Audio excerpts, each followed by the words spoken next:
Hello everyone, আমি আবির। আর আজকে আমি আমার খরগোশের ভিডিও ছাড়তে এসে পড়েছি। প্রতিদিন তো আমি মুরগির ভিডিওই ছাড়ি, আজকে খরগোশের ভিডিও দেখাবো। আর খরগোশ কিন্তু বারবার মুরগির ওই জায়গায় যে খাবার খাচ্ছে, এখনও খাবে, দেখেন আপনারা। মুরগির খাবার খাচ্ছে, ওকে একটু ছেড়ে দিয়েছি সকাল সকাল, কারণ আমি সারা সপ্তাহে বাসায় থাকি না।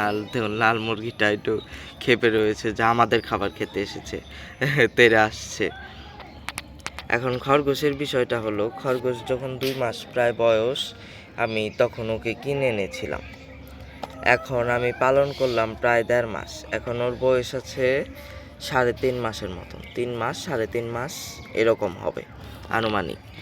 আর দেখুন এই যে খাবার খাওয়া শুরু করে দিয়েছে। তাইলে আপনার 3.5 মাস বা 3 মাসের মতন বয়স হলে খরগোশকে আমার আর কয় মাস পরে জোড়া দিলে ভালো হয়? আপনারা একটু খরগোশ প্রেমী যারা আছেন বা পালন করেন, যারা এ বিষয়ে অভিজ্ঞ, তাদের কাছ থেকে আমি পরামর্শ চাইবো যে এটাকে কেমন বয়সে বাচ্চা ওঠালে ভালো হবে।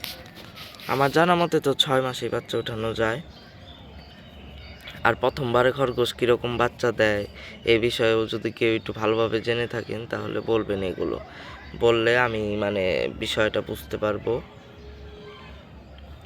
লালটা কিন্তু এখনও খেপে রয়েছে ওর উপরে, দেখুন কেমন করে তাকিয়ে রয়েছে। আর এই যে দেখতে পাচ্ছেন আমার খরগোশটা, এই যে একদম অস্থির হয়ে যায়। সাইজটা মোটামুটি ভালোই এসেছে, এই যে দেখুন, ভালোভাবে দেখানোর চেষ্টা করলাম। সাদাটা আবার কক শুরু করে দিয়েছে খরগোশকে দেখে।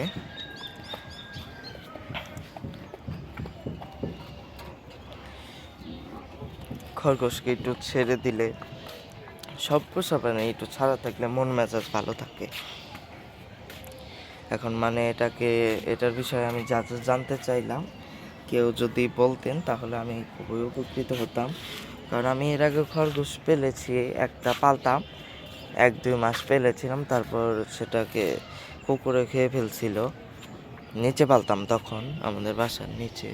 আর এখন তো আমরা দোতলা ছাদের উপরে পালন করি, আর আমরা দোতলায় থাকি, তো আমরা তখন নিচে থাকতাম। তারপরে আমাদের বিল্ডিং ওঠানোর পরে আমরা দোতলায় এসে পড়েছি, আমরাই করে নিয়েছি। তো এই পর্যন্তই। তাই আমরা ছাদে খরগোশ পালি, ছাদে আমরা খাঁচা ভালোভাবে আটকে রাখি, যেন কিছু টঙ্গর এইগুলো আক্রমণ করতে না পারে। আর খরগোশের বিষয়গুলো আপনারা যদি জেনে থাকেন আমাকে বলবেন প্লিজ।